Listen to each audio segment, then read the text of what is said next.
Welcome back to another video. Today we're going to be reviewing the Imperial Dropship versus Rebel Scout Speeder, set number 40755, with 383 pieces and 7 minifigures. This is a 25 years of Lego Star Wars set, so it got the special figure. This released I think last January. And this same time last year, basically, was a very controversial set for the price. It was really expensive, or it is still really expensive. It's like $45 for a battle pack, but it's got a bunch of figures in it. 7 figures is really good. 6 if you're not counting this, because sometimes you wouldn't count that because you already have it.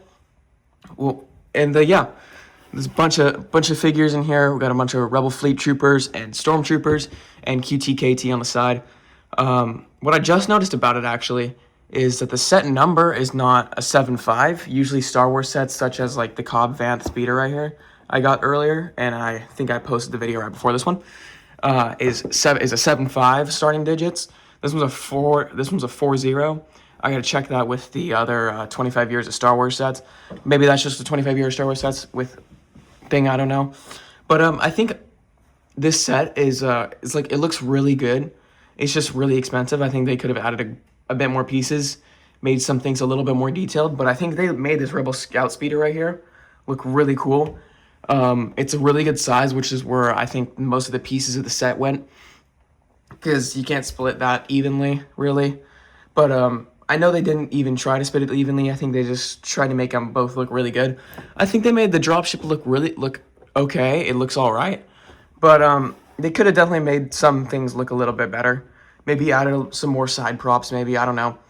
But yeah, we get to the back of the set, and we got some, like, you can see the back of this actually just launches off, and you can take it off, and you can see the hatch right here. What I know about the hatch already is that when you close it, it can't really close when there's a helmet on a figure, so that's kind of misleading a little bit.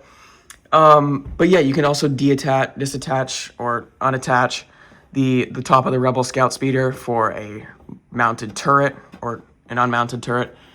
The speeder thing spins around, disconnects and connects. You can also disconnect and connect this little part right here. So yeah, I'm excited to get to this set. It's a really cool set, and I'm really get into it. So I'm gonna start off with the only different figure in this set. The QTKT figure for the 25 years of Star Wars, Lego Star Wars celebration year. And yeah, I think the QTKT looks really cool. I'm pretty sure they were supposed to release a different figure. They were hinting at a different figure for this set. But yeah, this was the last 25 years of Star Wars figure to be released, I'm pretty sure. And because it came in January, and it was the year before. So it was 2024 that this set, or that 25 years of Star Wars was, Lego Star Wars, and this set released in 2025. But yeah, I think the pink droid looks really cool, the pink QTKT. So yeah, let's get to the other figures. Right here we got the Stormtroopers. We got the basic Stormtroopers.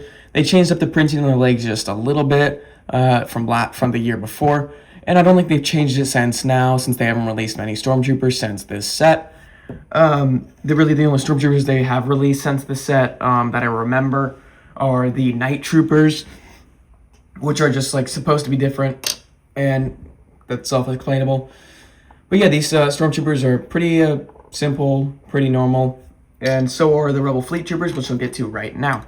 Right here with the Rebel Fleet Troopers, and really the only thing different is that the one on the left's a girl, and that's really the different thing from many of the Rebel Fleet Troopers. Some older versions had the black like boots on them, but they don't really do that anymore. I'm pretty sure they become a little more lazy, which I preferred the black boots. They looked way better. That made it look like they actually tried really hard to make these figures quality.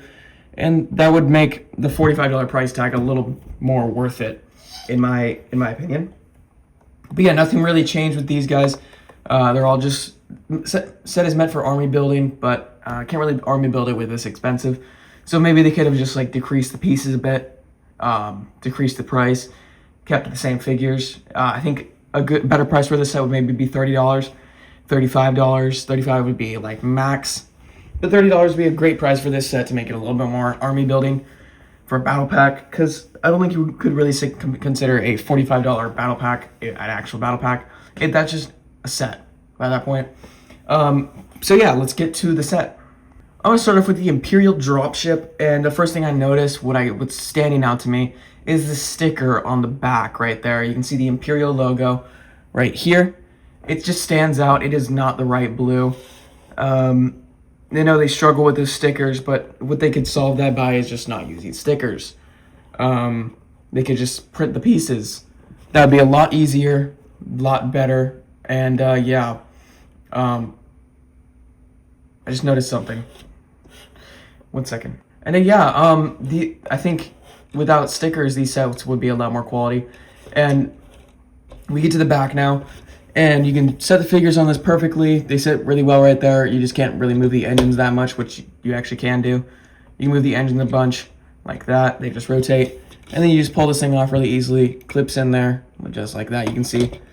And I like to imagine, or you could imagine, that this thing like flies off, drops the troops off, maybe flies back to the ship, and just clicks right back in or something. That's how my imagination would work as a kid. And then you open this front up, you can just see the control panel. And let me just show you what I was talking about earlier with you can't really use a helmet when you set a figure in here. So you just put the figure down, lay him back as far as you can, and you just can't put the thing down because the helmet, that is the first time it's worked. But I think it's just a little too far back. Like the figure it gets put a little too far back. Now that it actually does work.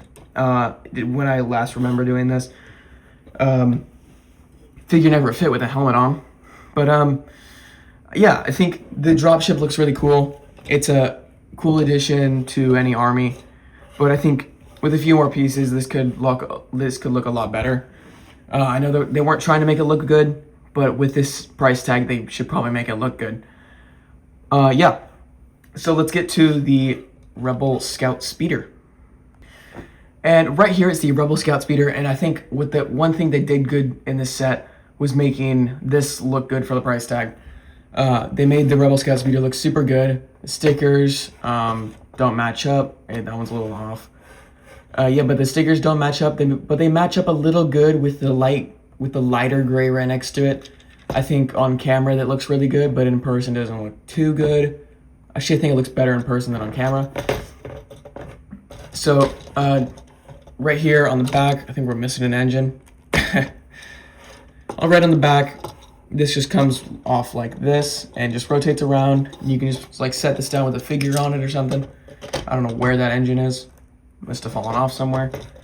But yeah, I think the Scout Speeder is really cool. You can fit 2 figures in there and 1 figure on the top, which is all 3 scouts, or not scouts, fleet troopers in this set. But I feel like they definitely could have done better with the whole set, with the set as a whole. But yeah, thank you so much for watching this video. If you enjoyed it, please consider liking and subscribing. There's be more videos on screen right now. So yeah, thank you so much for watching.